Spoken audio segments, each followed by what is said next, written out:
पाचोरा आणि भडगाव मतदारसंघाच्या ज्यांनी या युतीच्या खासदार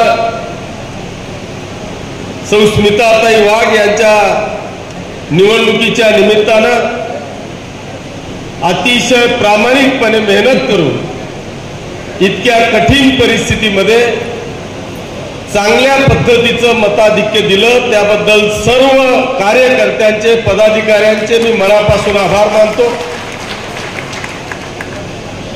आपलेच आहे पण त्यांचा राग मागच्या विधानसभेपासून डोक्यातून गेलेला नव्हता। त्यांनी मी सांगितल्यानंतर सुद्धा काम केलं नाही, पण ते सगळेजण आजच्या या मेळाव्याला उपस्थित आहेत, त्यांचे देखील मी मनापासून आभार मानतो। त्यांचे आभार याच्यासाठी मानतो की त्यांच्या डोक्यात संताप होता, पण तो संताप काही कामी आला नाही। त्यांनी प्रयत्न करून सुद्धा त्या गावामध्ये ते मायनस करू शकले नाही, त्याच्यामुळे त्यांचे मनापासून धन्यवाद मानतो। पण आज बांधवांनो, त्यांचं शिवसेनेवरचं आपल्यावरचं ते प्रेम आहेच आणि म्हणून ते आज आवर्जून आजच्या या मेळाव्याला उपस्थित आहेत। ते सगळे कोण आहेत? अर्थात त्यांनी कधीही चुकून गुपचूप असं काम कधीच केलं नाही। त्यांनी मला, रावसाहेब जिबूला, तालुका प्रमुखांना सगळ्यांना सांगितलं की आम्ही विरोधात करणार नाही, पण आम्हाला हे तर बाटू देऊ नका अशी आम्हाला विनंती केली। त्याच्यामुळे त्यांच्यावर राग असण्याचं काही कारण नाही। बांधवांनो, आज आपल्याला लोकसभा संपली। तुम्हाला सगळ्यांना माहिती आहे की जेव्हा लोकसभेच्या इलेक्शनची सुरुवात झाली त्यावेळेस तुमच्यापेक्षा जास्त राग माझ्याही मनात होता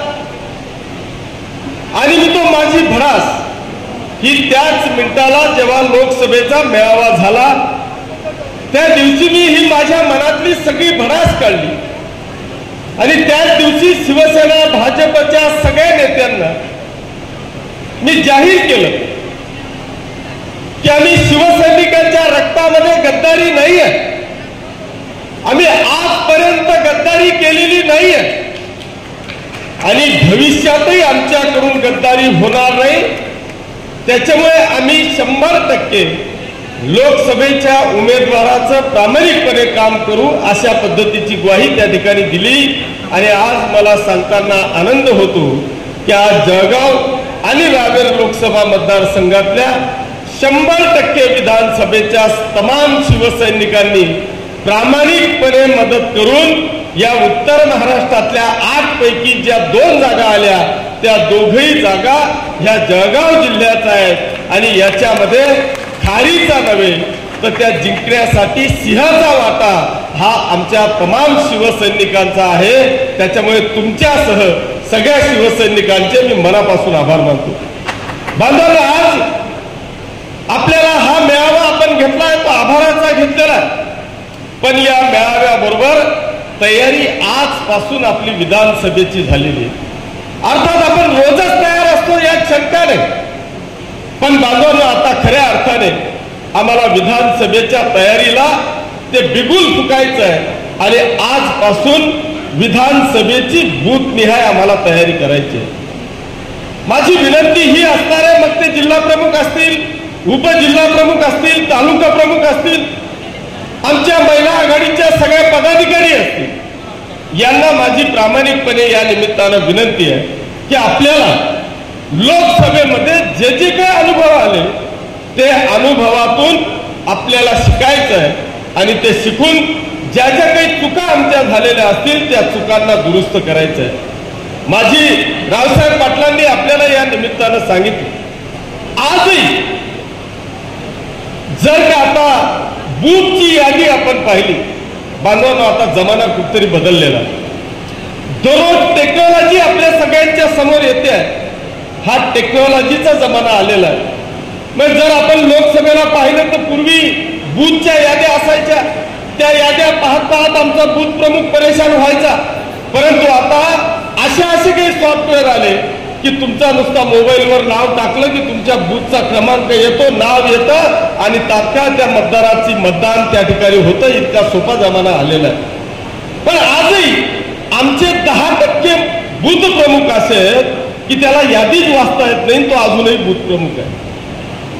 बांधवांनो, माझी या सगळ्या पदाधिकाऱ्यांना या निमित्तानं विनंती आहे की तालुका प्रमुख असतील, उपजिल्हा प्रमुख असतील, जिल्हा प्रमुख असतील, शहर प्रमुख असतील, यांनी आता खऱ्या अर्थाने प्रत्येक बूथवर जाऊन याला राग येईल, काढलं का कसं होईल, आपल्याला तो आपला दोषी नाही, आपला द्वेषी नाही, तो आपला दुश्मन नाही. परंतु बांधवांनो, आता मोजून 100 दिवस तुमच्याजवळ माझ्याजवळ आहे. याच्यातला प्रत्येक दिवस आता महत्वाचा आहे. मी पदाधिकाऱ्यांना या निमित्तानं सांगेन की तुम्ही तिथं जा.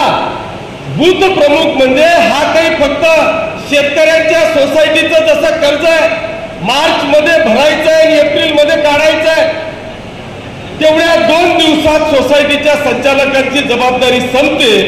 तसं बूथ प्रमुखाला वाटतं की इलेक्शन आलं की बूथची यादी घ्यायची, त्या बूथवर बसायचं, संध्याकाळी 5 वाजता ते इलेक्शन संपलं की माझी जबाबदारी संपली, असं त्या बूथ प्रमुखाला वाटतं. परंतु बांधवांनो, बूथ प्रमुख ही एक अशी वस्तू आहे, अशी ती पद आहे की तो बूथ प्रमुखाला 12 महिने ऍक्टिव्ह जो राहील तो खरा बूथ प्रमुख आहे. कारण बूथ प्रमुखाची परिस्थिती बांधवांनो अशी आहे की त्याला ती यादीचा पूर्ण अभ्यास तर करायचाच आहे. आज जर का तुम्ही पाहिलं तर ती बूथवर अशी परिस्थिती होती की आजही 40% लोकांचे नावं सापडत नव्हते. शहरातली परिस्थिती अशी आहे की ह्या बूथचा मतदार त्या बूथवर आहे, त्या बूथवरचं नाव ह्या बूथवर आहे. ही जर का परिस्थिती लक्षात आल्यानंतरही जर का आम्ही दुरुस्त करू शकलो नाही तर आपल्या इतके दुर्दैवीच कोणी नसेल. माझी सगळ्यांना आजच्या या निमित्तानं विनंती आहे की आपल्याला या सगळ्या बूथ प्रमुखांना दररोजचा प्रोग्राम असतो की आम्ही आज सुद्धा आता BLO कडे जायची आवश्यकता नाही, तुम्हाला तहसीलदारकडे प्रांताकडे जायची आवश्यकता नाही. जर नाव समाविष्ट करायचं असेल तर त्या ऍप मध्ये घरी बसल्या बसल्या तुम्ही लगेच त्याचं नाव टाकू शकता. परंतु जर का आम्हाला ते सगळं माहिती नसेल आणि आम्ही नुसती यादी जरी वाचू शकणार नसू तर मात्र त्या बूथ प्रमुखाचं काही खरं नाही. आणि म्हणून माझी आपल्याला सगळ्यांना या निमित्तानं विनंती आहे. आता बऱ्याचदा असं होतं की अनेक असे बूथ आहेत की तिथं अजून बूथ केंद्रच नाही. मग उदाहरणार्थ संगमेश्वर आहे, नगरदेवा गटातलेच अनेक गाव आहेत की त्यांना अजूनही ते ट्रॅक्टर भरून तिथं आणावं लागतं. लोकांजवळ आता एवढा वेळ नाही. तर असे जे काही गावं असतील त्या सगळ्या गावांची यादी तयार करून विधानसभेच्या आधी आपल्याला तिथे बूथची निर्मिती करता येईल का? अनेक गावांमध्ये आता नगरदेवा मी पाहिलं की इकडच्या गावातले मतदान तिकडच्या गावात, तिकडच्या गावातलं मतदान इकडच्या गावात, तो जायला कंटाळा करतोय. त्याच्यामुळे ह्या सगळ्या दुरुस्त्या आपल्याला करता येतील का? बांधवांनो, हा एक प्रामाणिकपणे प्रयत्न या ठिकाणी जर का आपण केला तर मला वाटतं एक चांगल्या पद्धतीचं काम या ठिकाणी होणार आहे. माझी आपल्याला विधानसभा आजपासून वेगवेगळ्या पद्धतीचे आदेश या आपल्या मुख्य कार्यालयातून आपल्याला सगळ्यांना येणार आहे. मी युवा सेनेच्या जिल्हा प्रमुखांना या निमित्तानं सांगणार आहे की ही सगळी तरुणांची फळी आहे. तुम्ही शाखा प्रमुख, बूथ प्रमुख, सगळे पदाधिकाऱ्यांची आपण नियुक्त्या करतोय. पण आपण, मला असं वाटतं की आपल्या प्रत्येक गावामध्ये 2 तरुणांची अशी निवड करा की तो आपला व्हॉट्सअपचा सोशल मीडियाचा प्रमुख, आपल्याला 2 लोकांना सोशल मीडिया प्रमुख आपल्याला प्रत्येक गावामध्ये कसं करता येईल तो प्रयत्न बांधवांना आपल्याला या ठिकाणी करायचा आहे. बांधवांनो, राजकारणामध्ये आज जर का तुम्ही पाहिलं तर एखादा जर का विषय एखाद्या विरोधकांनी सोडला तर तो किती अंगलट येतो याचं उत्तम उदाहरण म्हणजे राज्य घटना. या इलेक्शन मध्ये विरोधकांनी एक विषय फक्त टाकला की यांचे जर का 400 पार झाले. आता मला एक सांगा, रावसाहेब पाटलांनी जिल्हा प्रमुख म्हणून तुमचा उत्साह वाढवण्यासाठी सांगितले की आता आमदार हा किमान 50,000च्या मताधिक्याने आला पाहिजे तुम्ही सगळ्यांनी टाळ्या वाजल्या. हा तुमचा उत्साह वाढवण्याचा प्रयत्न त्यांचा आहे. सेम परिस्थिती भारतीय जनता पक्षाने केली की आमचे 400 पार आता जागा आल्या पाहिजे. विरोधकांनी त्याच्यावर एक व्यवस्थितपणे उत्तर काढलं, विरोध केला की जर उद्या यांच्या 400 पार जागा झाल्या तर या देशातली बाबासाहेबांनी लिहिलेली घटनाच बदलायचा डाव हा भारतीय जनता पक्षाचा आहे आणि तो डाव आम्हाला उधळून लावायचा आहे. म्हणून या महाराष्ट्रातल्या आणि भारतातला सगळ्या दलित बांधवांनी नॉन स्टॉप भारतीय जनता पक्षाच्या विरोधामध्ये मतदान टाकलं आणि ती घटना, ती 400 पारचा विषय हा भारतीय जनता पक्षाच्या अंगलट आहे. तो आम्ही खोडू शकलो नाही. माझी विनंती आहे की असाच कोणतरी पिल्लू सोडण्याचं काम मागच्या काळामध्ये येईल. आता मी आपल्याला सांगेन, मागच्या टर्मला यांनी विरोधकांनी एक पिल्लू सोडलं की किशोरप्पा नाशिकला राहतात. आता माझी मुलगी नक्की नाशिकला शिकायला होती, सुमित नक्की नाशिकला शिकायला होता, ते तिथं राहायचे, मी कधीतरी जायचो. पण तुमच्या माहिती करता सांगतो की ह्या विषयाला 10 वर्ष झाले. मला आजही कुणी आजी बाबा जर का भेटलं ना, तू आजही विचारतो, भाऊ तू नाशिकले राहस का? मोठं पिल्लू आहे. सेम परिस्थिती ही अशी विरोधक आणण्याचा प्रयत्न करतात. आज तेच परिस्थिती जशी राज्य घटनेची झाली तीच अवस्था कापसाच्या भावाबद्दलची आहे, तीच परिस्थिती मराठा आरक्षणाच्या संदर्भामध्ये आहे, तीच परिस्थिती वेगवेगळ्या विषयांवर आहे, मुस्लिम बांधवांच्या संदर्भामध्ये आहे की जर का भाजपचं सरकार आलं तर इस्लाम खतरे में है, दिला नारा फुकून एक मुसलमाननी धुंदी मतदान केलं. आता इथे इतक्या टोप्या बसल्या. आम्ही इतके मेळावे घेतले, एक मुस्लिम समाजाचा एक कार्यकर्ता आपला आला नाही. भाजपचे मेळावे झाले, एकही कार्यकर्ता आला नाही. मी 2 दिवस शिरकुर्मा खात फिरलो, पण एकाने मला बोलू दिलं नाही. आप बोलू मग राहिलं बोल.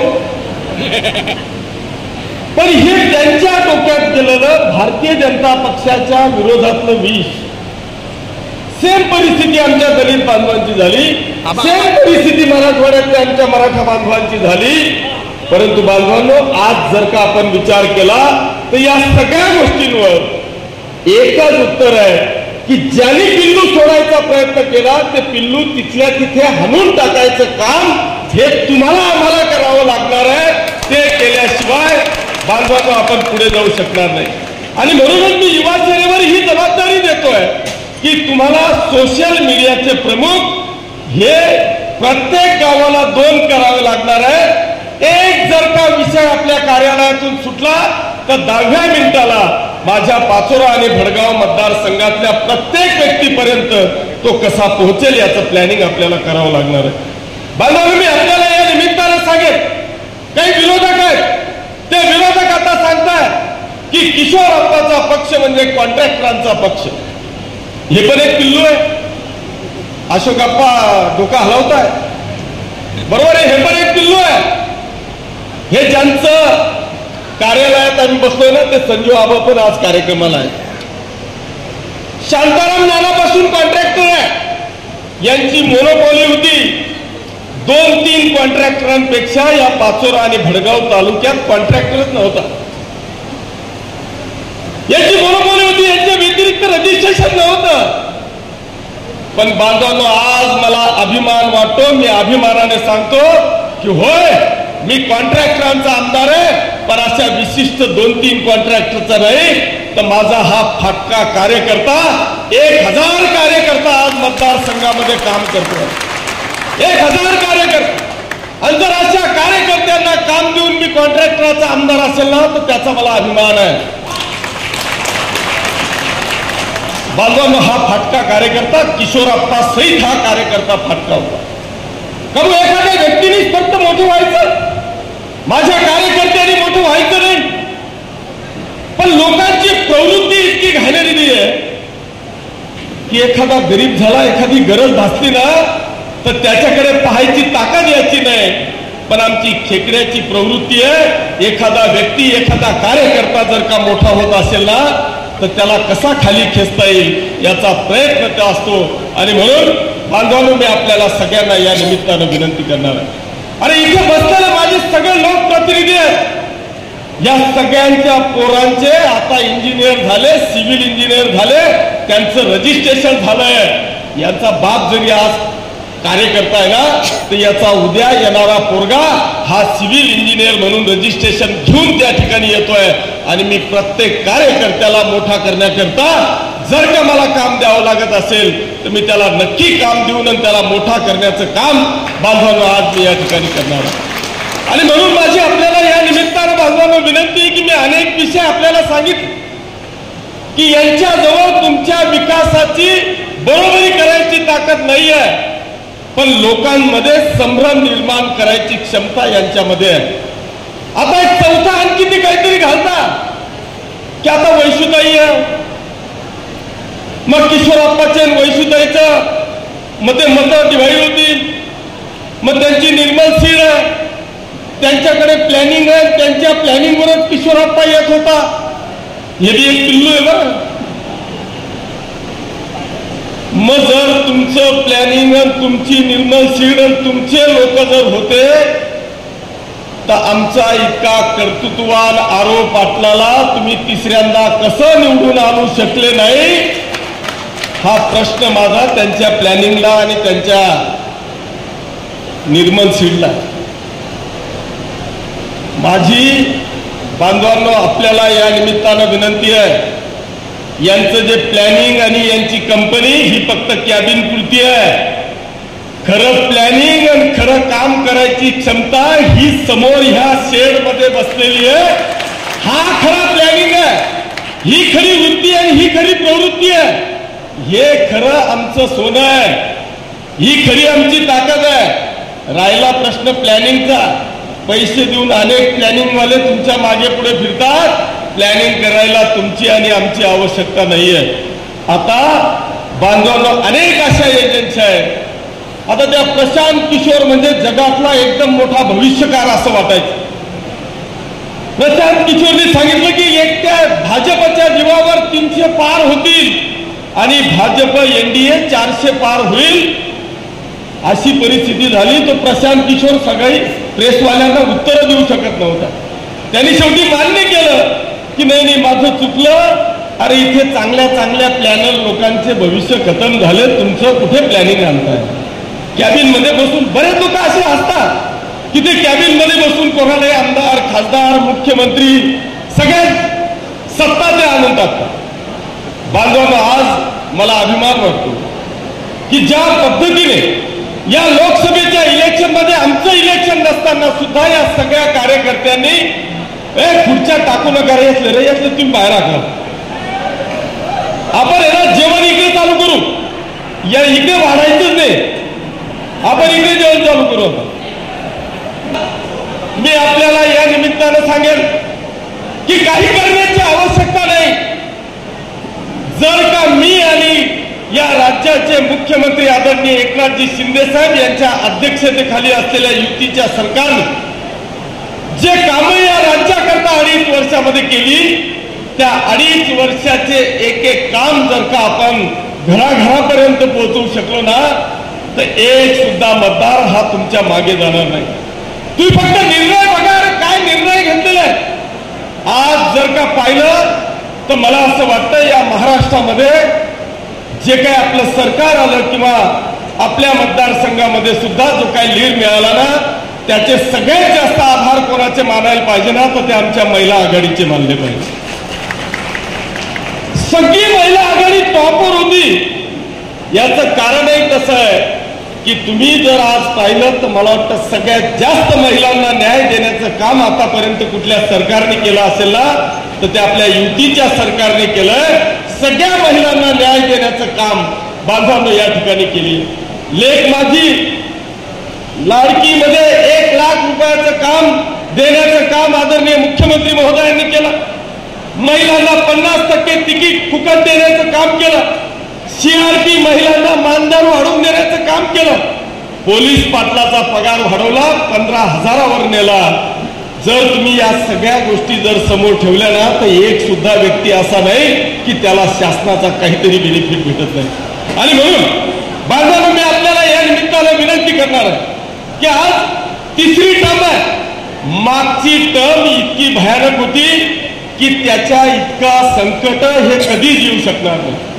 मागच्या टर्मला अनेक संकट आली, पण त्या संकटांवर सुद्धा तुमच्या सगळ्यांच्या विश्वासावर, भरोशावर, जनतेच्या आशीर्वादाने त्या चक्रव्यूह मधून सुद्धा आपण निघालो। 2-2.5 हजारांनी का होईना आपण जिंकलो। पण ते 2-2.5 हजार मत काही विरोधकांना झोपूच देत नाहीये। त्यांना अशा ठिकाणी घाव लागलाय की दाखवू बी शकत नाही, सांगू बी शकत नाही। आणि म्हणून त्यांना ती झोप लागत नाही। पण त्यांना या जळगाव जिल्ह्यातले उदाहरणच माहित नाही की एकेकाळी सुरेश दादा जैन फक्त 1750 मतांनी निवडून आले आणि दुसऱ्यांदा ते सुरेश दादा जैन 35 हजाराच्या मताधिक्याने विधानसभेमध्ये निवडून आले। एकेकाळी आपल्या जिल्ह्याचे गिरीश भाऊ महाजन हे फक्त 2,500 मतांनी निवडून आले। त्याच्यानंतर तेच गिरीश भाऊ 45,000 मतांनी निवडून आले। हे उदाहरण त्यांच्या डोळ्यासमोर अजूनही येत नाही।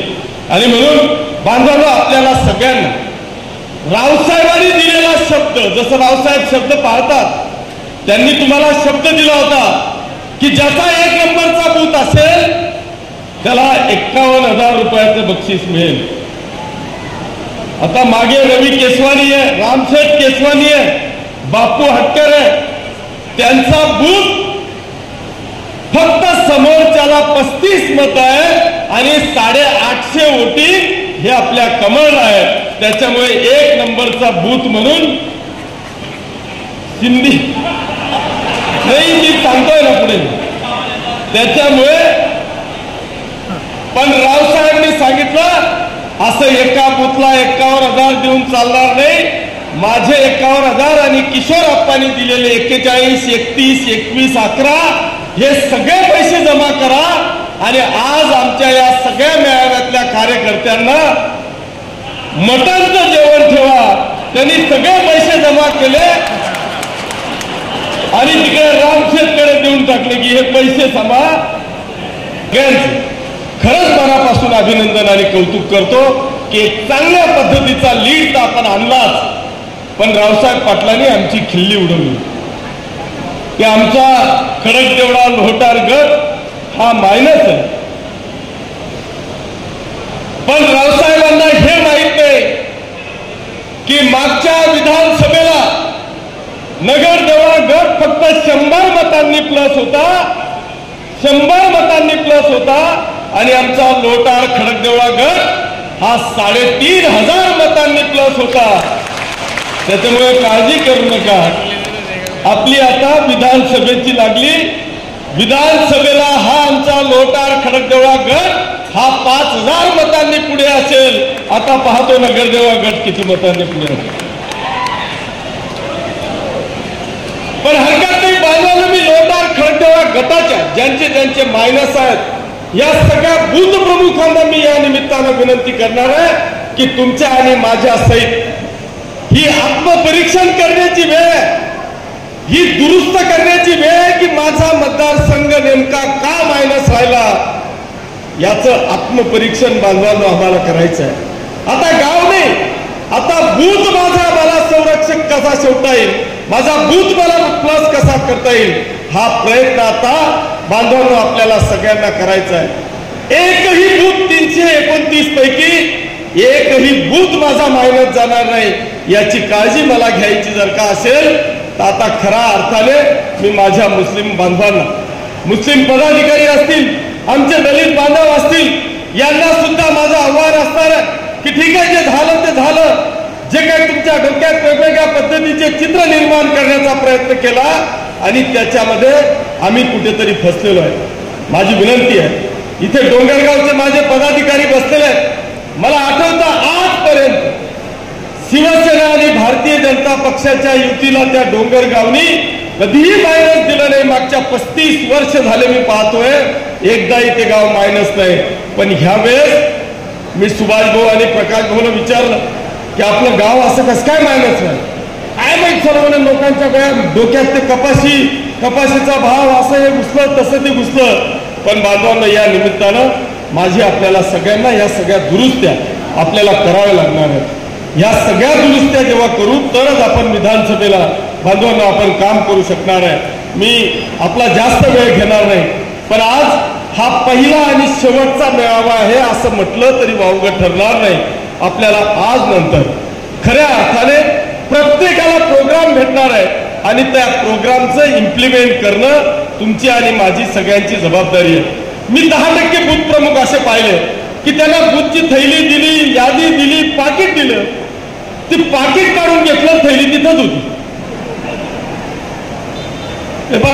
आज त्याच्याकरताच मी किशोर बारावकरला सांगितलं की उपजिल्हा प्रमुख म्हणून जिल्हा प्रमुखांच्या आदेशाने तालुका प्रमुख म्हणून प्रत्येक बूथवर जाणं गरजेचं आहे आणि त्या प्रकारचं तो तुमचा सोशल मीडिया प्रमुख तिथं तयार करणं गरजेचं आहे. मी केलेलं काम, आपल्या राज्य सरकारने केलेलं काम, आपल्या जिल्हा परिषद सदस्यांनी केलेलं काम, आपल्या बाजार समितीने केलेलं काम हे प्रत्येकाच्या घराघरापर्यंत पोहोचवणं बांधवणं अत्यंत गरजेचं आहे.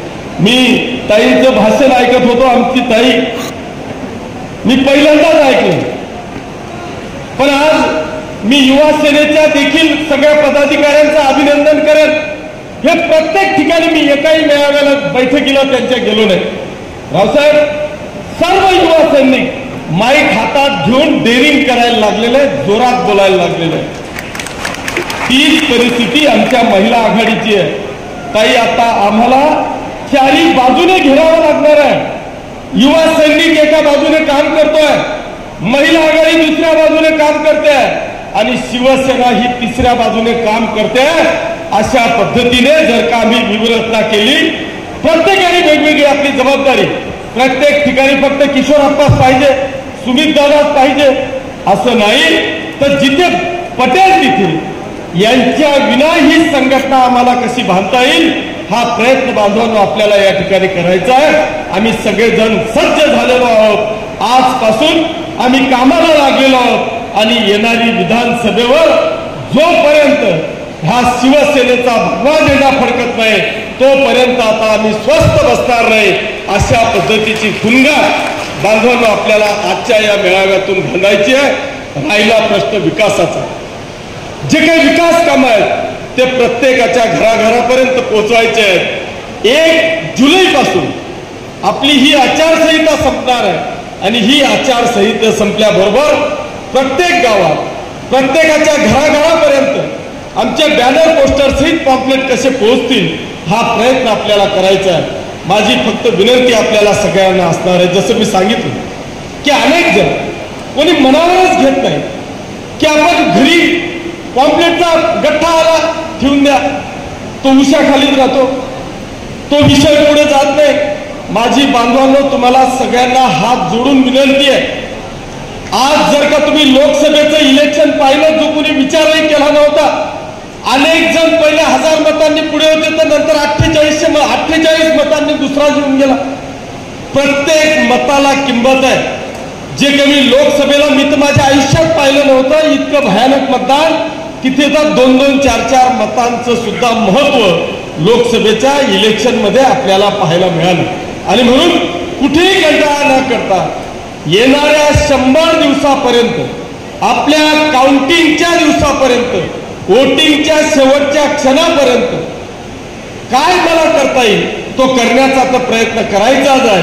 दुसरा एक महत्वाचा विषय, आमचा अजेंडा हा विकासाचा असणार आहे.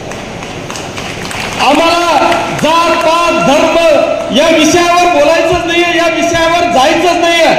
अरे तुम्ही इतके कामं केले आहेत की एकही गाव असं नाही की त्या गावामध्ये किमान 2-5 कोटी रुपयाचं काम आपल्या माध्यमातून तुमच्या गावाला झालेलं नाही.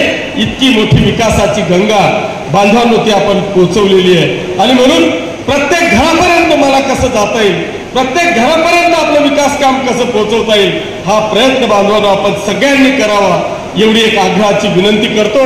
आपण इतक्या उद्योगाच्या, व्यवसायाच्या, कामाच्या वेळेत सुद्धा एवढ्या मोठ्या संख्येने उपस्थित राहिलात त्याबद्दल तुमचे सगळ्यांचे मनापासून आभार मानतो आणि अशाच पद्धतीचं कार्य येणाऱ्या काळामध्ये आपण सुरू ठेवावं अशी एक आग्रहाची विनंती करतो. पुन्हा एकदा तुमचे सगळ्यांचे मनापासून आभार मानतो आणि थांबतो. जय हिंद, जय महाराष्ट्र.